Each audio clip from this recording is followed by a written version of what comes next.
What's going on, guys? I am back with another deck profile, and who do I have here today? Andrew. Andrew. And what did you do today? I've been winning with the Dragon Link, And best you deck. and you went to a trophy tournament? Yep. I got third place. Lost to the guy that got first because game three I bricked very hard and he opened up full combo. Hey, happens. It happens. Win some, lose some. It is what it is. Yes, sir. You have any shout outs today? Yeah, my boy Tyler Young from Arkansas. Yes, sir. The judge. Yes, sir. Yes, sir. And then also, check out my Instagram page, alacrity_games. You'll see some fire there. Hey. Well, also, what do you have on your Instagram? I do a lot of buying and selling on there, but I also post a lot of like old school cards and prices and what I kind of think there. Well, cool. We'll put the link below in the description for y'all to check that out. And further ado, we'll get in your deck profile. Yes, sir. Yes, sir. So just to start it off, we have a very small um, rocket core. I'm not a fan of the rocket core, but it OTKs, and this deck I play as like a mid-range deck that can OTK. So um, it's not the best, but it does what it needs to do. This is the more important part of the deck. It's the Bystial control. I play a pretty heavy package with um, two Druid Swarms. A lot of people are cutting it to one, but I found a lot of success with it at two. Plus, it's really good with Baldrake because you banish their summon, and then you also get to send one of their other monsters. So it ends up being like a 2-for-1, which is actually insane. Plus, Magnemite is actually Insane. incredible. Next, we're going into the baby dragons. These cards are incredibly advantageous. It helps you chain block so you don't lose to Ash. These cards do so much for the deck, and I'm glad that none of them are banned. We're getting the normal summons. Black Metal Dragon. It's good for chain blocking, kind of similar to the baby dragons. It's good for chain blocking. Red Eyes, Black Metal, or Darkness is kind of really mid, but I get you play it because you need to have some normal summons. Because if you don't have enough normal summons in your deck, it's really tough to kind of go off. This may be the second best card in the deck. Seifert, Seifert plus Sornier, Seifert plus itself, Seifert plus anything. Honestly, this card, if this card resolves, you are in such a great spot to win the game. I remember when this card first came out. Yeah, this card is incredible. Plus, you can send it. You can add back a Lubellion. You can, man, this card does everything. It actually does everything. I love that card. You got Levianeer. Card's great against back row. It's good going first. It's good going second. It's good. It's just a really good card, and it can help facilitate OTK plays if you need to. Also, a really good search off of Magnamute. Yeah, it's really like it's if you search it as follow up against Magnuma, it's cards. It's incredible.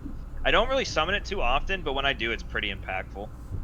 This is my favorite card, and I think it's the best dragon ever created, and that's Chaos Emperor. I don't see a lot of Dragon Link decks playing this. I think it's a mistake. This card is advantage, follow up, OTK. It can send cards off the field, doesn't target. I mean, and it has the player send it, so it's like evenly matched, so it plays around unaffected cards. The card does everything you want it to do, and then some. So this may be my favorite card, and I'm Also, not sure such why. a beautiful card. It is. It is. I really don't understand why people aren't playing it. I guess I understand because theoretically it could be a brick, which but I haven't seen very many instances where this card has been dead ever. So we're getting into the hand traps. We got 3 of the big Rocky Boy, and then 2 Ogre. This is kind of a controversial one. Ogre is not that great, but you need light monsters, and it has some really interesting lines against Kerchner. It's good against Birth. It's good against Runic Fountain. It's good against a lot of the Pearly plays. So I kind of like it. It's been good to me, and it's a light monster, so can't really complain when you don't play too many lights. And then rest in peace, my boy Gamma. I found a secret into Yu-Gi-Oh! If you play a low rarity card, it gets in your hand a lot more than the high rarity. So I used to see Driver all the time and never see Gamma. And then when I put Gamma as a rare and Driver up to the Ultra, this card's literally in my hand almost every single game. So when people ash me, I just laugh and pretty much win. Going into the spells, you got the 3 quick launch, which is pretty standard. The boot sector launch. Dragon Ravine card probably. You could argue this card needs to be banned. This card's insanely good. It gives you so much recursion, and it gives you so much like follow up pressure on the It's so much pressure. Yeah, I can't tell you how many times where I go Ravine, discard. Let me grab it. Ravine, discard, Sornier, or Absolouter, right? Yeah, or Absolouter, and then send Safer. Question. Honestly, no Noctovision? No, this deck already. The issue with this deck is it loses to itself, and when you play too many cards that you can't normal summon or easily get access to, I don't know. I just have never had a situation where Noctovision has been more beneficial than any other card in my hand. Noctovision is nice because it's a +1, but that's about it. Makes sense.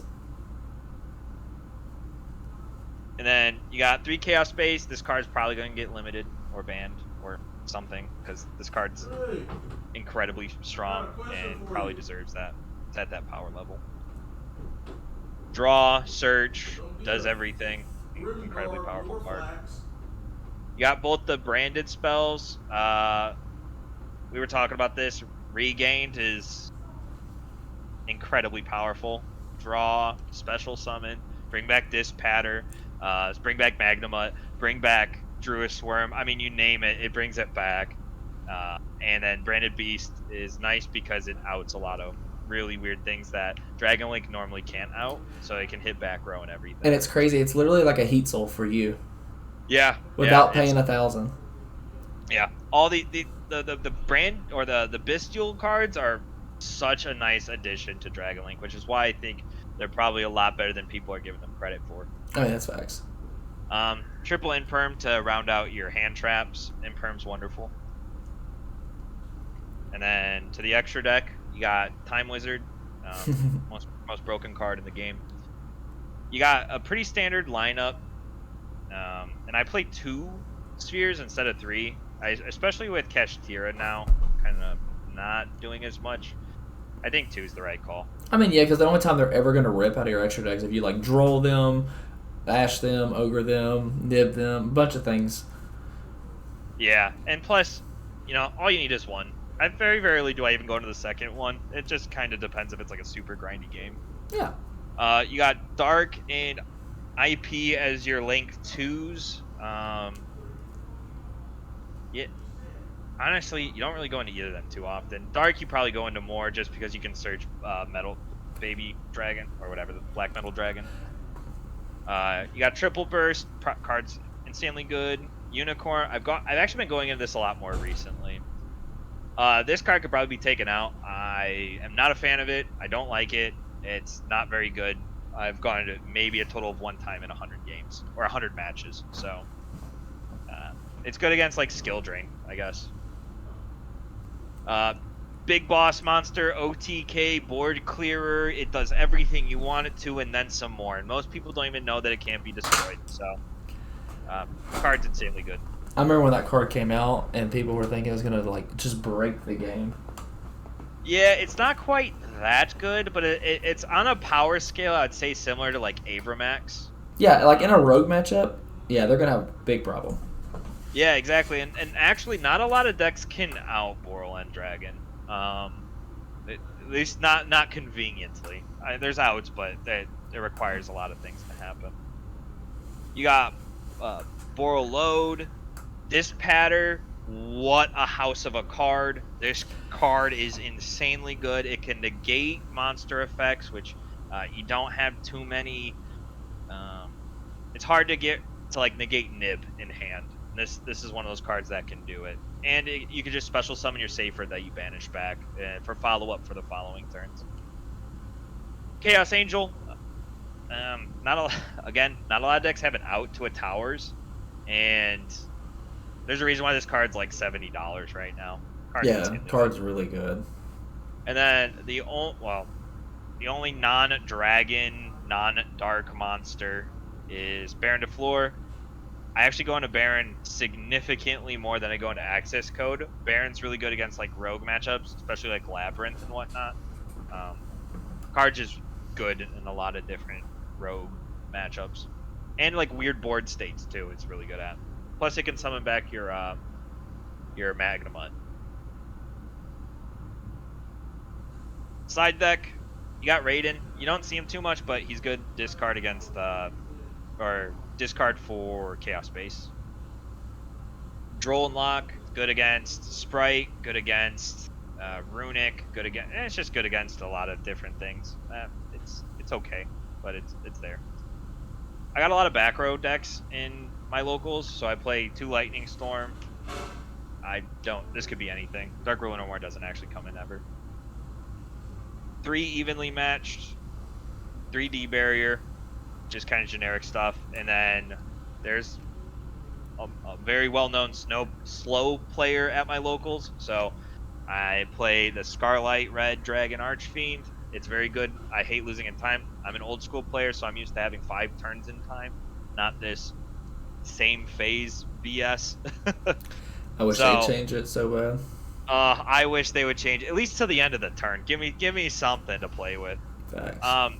One of the hardest things I would say about this deck, first of all, this deck really rewards you for sequencing correctly, so I would not bring this.